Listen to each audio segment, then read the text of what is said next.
Page number बता भाई। 71। ये नाइस।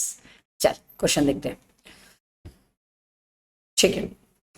जय a registered supplier runs a general store in Ludhiana Punjab. Some of the goods are sold by him are exempt, some are taxable. You are required to advise him on the following issues. Whether Jay is required to issue a tax invoice in all cases, even if he is selling the goods to the end consumer. Invoice come bill of supply issue करेगा sir, ये पूरा ही tax invoice कैसे issue करेगा sir, क्योंकि exam भी तो बेच रहे हैं ना ये कुछ। Jay sells some exempted as well as taxable goods valuing 5,000 to a school student. Is it mandatory required to issue two separate GST documents? No. एक से भी काम बनता है, क्यों अलग अलग बनाएगा? Jay wishes to know whether it is necessary to show tax amount separately in the tax invoice issued to the customer. ये मस्त है। बताओ भाई, जीएसटी का अमाउंट अलग से दिखाना पड़ेगा कि ना दिखाए तो भी चलेगा? ये तो दिखाना पड़ेगा। जीएसटी अमाउंट तो अलग से दिखाना पड़ेगा, सामने वाला क्रेडिट ले ना ले उससे आपको कोई फर्क नहीं पड़ता, जीएसटी अलग से सेपरेटली चार्ज होता है। अगला देखो, अवतार enterprises Kanpur started trading exclusively in Ayurvedic medicine from July 1st. Its turnover exceed 40 lakh on 3rd October. Firm applied for registration on 31st October and was issued a registration certificate on 5th November. पहले मेरे को ये बताओ, ये कब register मान लिया जाएगा? 3rd, 31, 5th, 30 डेज के अंदर अप्लाई कर दिया रजिस्ट्रेशन के लिए। Examine whether any revised invoice can be issued in the given scenario. If the answer to the first question is affirmative, yes. Determine the period for which a revised invoice can be issued. बताओ कब से कब तक? 5 नवंबर से 1 महीना चुपचाप add कर लो, 5 दिसंबर। कहानी समझ आई? अगला देखो, discuss the provision relating to the issue of invoice document in the following circumstances. अच्छा, advance payment is received against a supplier but subsequently no supply was made. क्या करेगा अपन? रिफंड वाउचर, पैसा वापस करोगे ना sir, refund voucher. Goods are sent on approval for approval or sale or return and are removed before the supply takes place.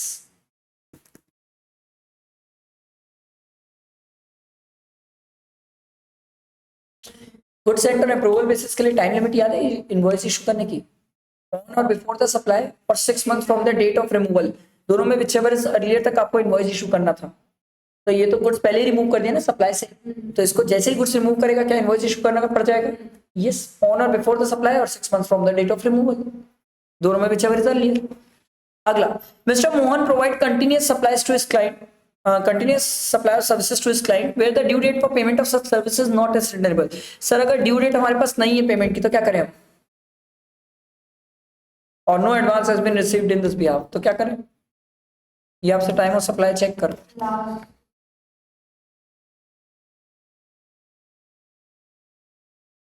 सबसे पहला होता था, देखो सबसे पहला होता था पेमेंट की डेट ascertainable है, तो जिस दिन पेमेंट की डेट ascertainable है वही दिन तक आपको इनवॉइस इशू कर देना चाहिए। जहां पर पेमेंट की डेट स्टेबल नहीं है तो हम सिंपल ये बोलते थे सर, जहां पर सप्लायर रिसीव करता है जिस दिन पेमेंट उस दिन तक आपको इनवॉइस इशू कर देना चाहिए। तीसरा पॉइंट होता था सर, जहां पर इवेंट लिंक्ड होता था सर, कि आपका 25% काम हो गया, 30% काम हो गया, 50% काम हो गया, जिस दिन वो इवेंट हो जाएगा उस दिन तक आपको इनवॉइस इशू कर देना चाहिए। 3 पॉइंट होते थे सर, ठीक है। अभी नेक्स्ट क्वेश्चन देखो, Pari and Son is an unregistered dealer of taxable supplies in Kerala. On 10th August, aggregate turnover of Pari and Son exceed 20 lakh. The firm applies for registration on 27th August and was granted the registration certificate on 1st September. ठीक है। Under GST rules 2017, you are required to advise Pari and Son as to what is the effective date of registration. क्या होगी effective date भाई? 10 अगस्त, simple. And it is also sought your advice regarding the issue of revised tax invoice. कब से कब तक? revised tax invoice भी तो चाहता है, एक्सीड कर गई ना, एक्सीड कर गई ना।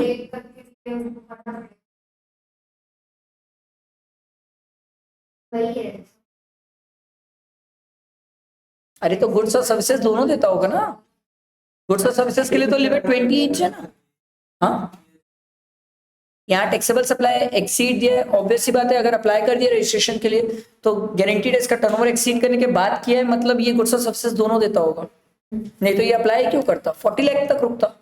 क्वेश्चन आया था मैम परसों इंस्टीट्यूट गेन के लिए, हमने तो पूछा ही नहीं है कि उसने रजिस्टर किया है कि यहाँ 3 दिन का गया, फिर यहाँ तो वही लग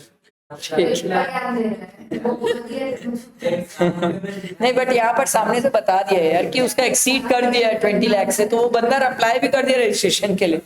तो सर जब से 1 सितंबर से 1 महीने की कहानी है, 1 अक्टूबर तक ये रिवाइज टैक्स इनवॉइस इशू कर देना है सर इसको, ठीक है। कब से कब तक के लिए, 10 अगस्त से लेके 1 सितंबर तक के लिए। आई बात समझ, बस इतना ही था सर टैक्स इनवॉइस में क्वेश्चंस।